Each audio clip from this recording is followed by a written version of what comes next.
dandelion or Taraxacum officinale. The word dandelion comes from the French name for the plant Dandelion, meaning lion's tooth, from its toothed leaves. It's in the daisy family or Asteraceae family of plants. Dandelion is a weedy, perennial, non-native plant from Europe and Asia that has adapted very well to North America. It is found all over the place from Texas to Canada.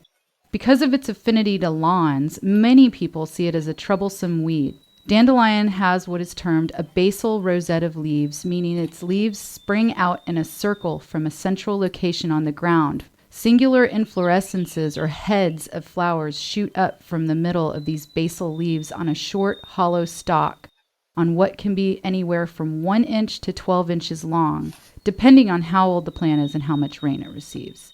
Central Texas seems to get the largest bloom period during February, about the same time our roses make large displays of flowers. In Central Texas, our wild dandelions are very small and really not worth harvesting unless for the flowers. Dandelions in gardens can get much bigger. In the North Country and higher, cooler elevations, dandelions can make large, tuberous roots and lots of leafy greens. In Central Texas wildlands, these plants are generally not large enough to harvest for roots or greens, but if you grow them in gardens, they're best harvested in the spring when the flower goes to seed.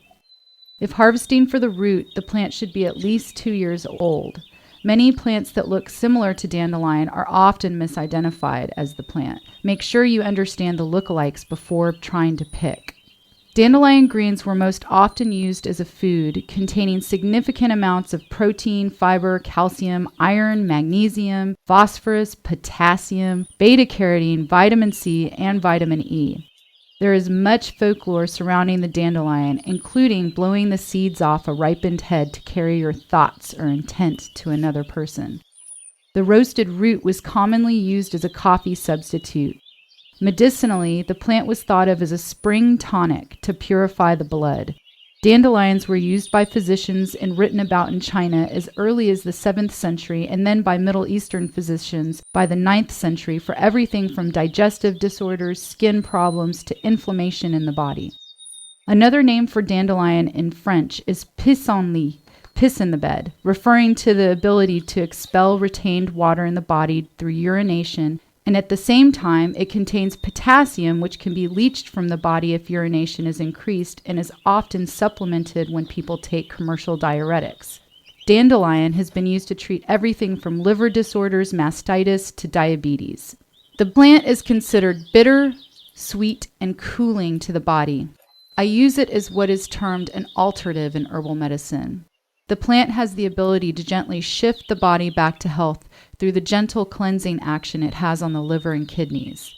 If a woman comes to me complaining of menstrual irregularities, or if someone has bad acne or other chronic skin disorders, or just wants to do a cleanse, it's usually the first plant I grab. I like to give it alone.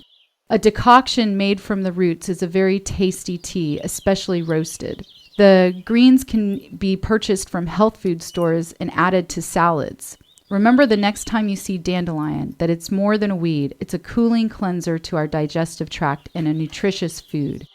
Thanks for joining me on this walk through the wild side. And remember, herbal medicine is a powerful healing modality. Please consult a trained clinical herbalist and/or wildcrafter to help you make the best and safest and most sustainable choices when harvesting herbs or using them medicinally.